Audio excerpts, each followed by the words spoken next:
మార్చి 11 బుధవారం రోజున అష్టమి తిథి ఉంది. సోమవారం అమావాస్య, మంగళవారం చతుర్థి, బుధవారం అష్టమి మరియు ఆదివారం సప్తమి. ఈ 4 సంయోగాలలో ఏదైనా ఒకటి కలిసినా అది పుణ్యం సంపాదించడానికి ఒక మహా అవకాశం అని భావించాలి.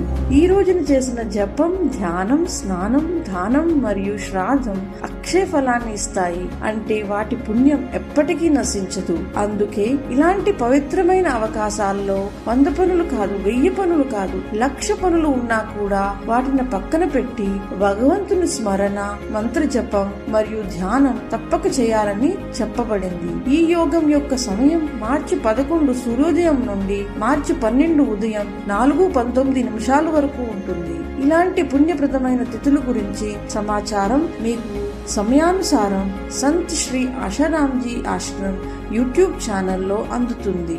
ఇంకా సబ్స్క్రైబ్ చేయకపోతే ఇప్పుడే చేసుకోండి. హరి ఓం.